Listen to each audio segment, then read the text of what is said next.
জানিয়ে দিব এই মুহূর্তে আমাদের হাতে এসেছে বাংলাদেশের গুরুত্বপূর্ণ আপডেট সংবাদের শিরোনাম। শুরুতেই থাকছে পরিবার সহ বিএনপি প্রার্থীর দেশত্যাগে নিষেধাজ্ঞা। দুর্নীতির অভিযোগ অনুসন্ধানের মধ্যে চাঁদপুর ২ আসনে বিএনপির মনোনীত প্রার্থী ডক্টর জালাল উদ্দিন সহ তার পরিবারের ৫ সদস্যের বিদেশ গমনে নিষেধাজ্ঞা দিয়েছেন আদালত।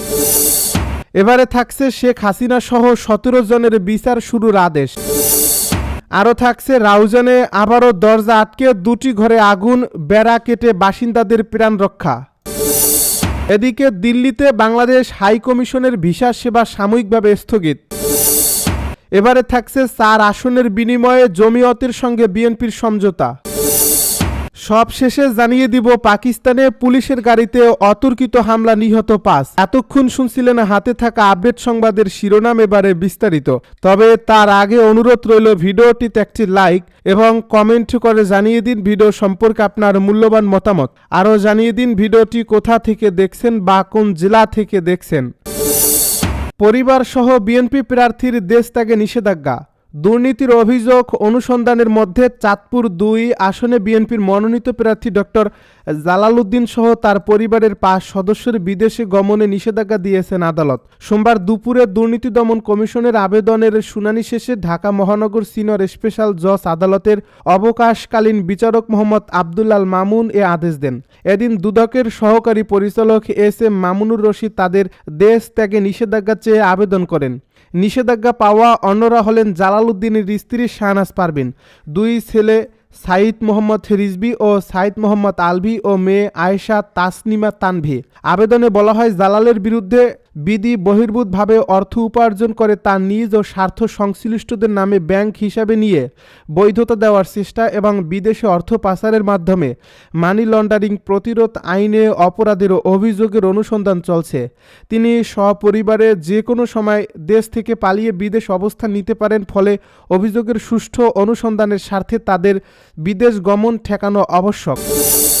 শেখ হাসিনা সহ ১৭ জনের বিচার শুরুর আদেশ। র্যাবের টিএফআই সেলে গুম ও নির্যাতনের অভিযোগে সাবেক প্রধানমন্ত্রী শেখ হাসিনা, তারেক আহমেদ সিদ্দিক, আসাদুজ্জামান খান কামাল, বেনজির আহমেদ এবং সাবেক ও বর্তমান সেনা কর্মকর্তা সহ মোট ১৭ জনের বিচার শুরুর নির্দেশ দিয়েছে ট্রাইব্যুনাল।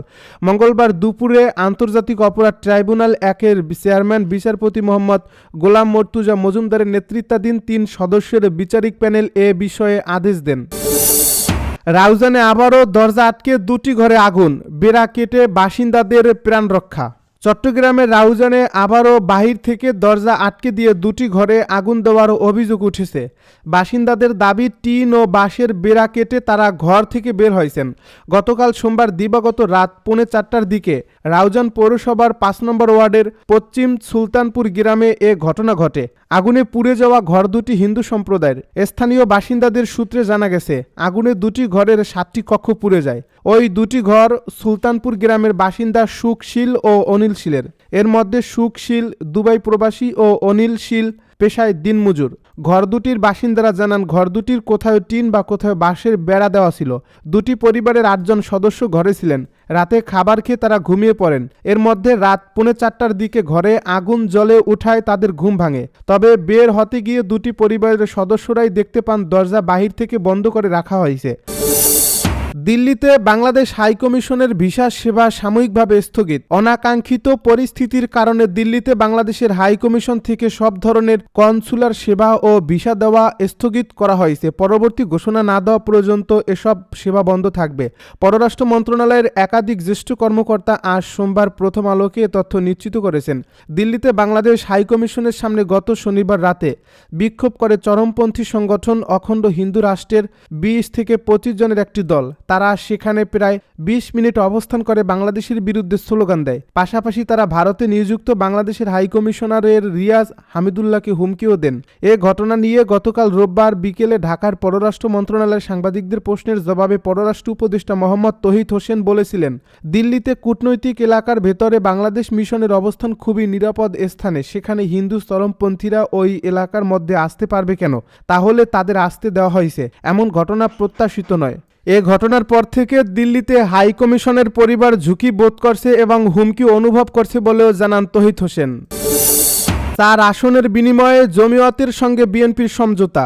জমিয়তে উলামায়ে ইসলামের সঙ্গে বিএনপির নির্বাচনী সমঝোতা হয়েছে বলে জানিয়েছেন দলটির স্থায়ী কমিটির সদস্য সালাউদ্দিন আহমেদ। তিনি বলেন, যে সমস্ত আসনে তাদের সঙ্গে আমাদের সমঝোতা হয়েছে সেখানে বিএনপির প্রার্থী থাকবে না। একইভাবে সারা বাংলাদেশে অন্যান্য আসনে জমিয়তের কোনো প্রার্থী থাকবে না। মঙ্গলবার গুলশানে বিএনপি চেয়ারপারসনের রাজনৈতিক কার্যালয়ে এক সংবাদ সম্মেলনে এসব কথা বলেন তিনি। সংবাদ সম্মেলনে বিএনপির মহাসচিব মির্জা ফখরুল ইসলাম আলমগীর জানান, জমিয়তের সঙ্গে নির্বাচনী সমঝোতার ভিত্তিতে 4টি আসনে বিএনপি প্রার্থী দেবে না। বিএনপির জমিয়তে উলামায়ে ইসলাম বাংলাদেশকে 4টি আসন ছাড় দিয়েছে। এগুলোতে জমিয়তের প্রার্থীরা হলেন নীলফামারী 1 আসনে মোহাম্মদ মঞ্জুরুল ইসলাম আফেন্দি, নারায়ণগঞ্জ 4 আসনে মনির হোসাইন কাশেমি, সিলেট 5 আসনে মোহাম্মদ উবায়দুল ফারুক ও ব্রাহ্মণবাড়িয়া 2 আসনে জুনায়েদ আল হাবিব।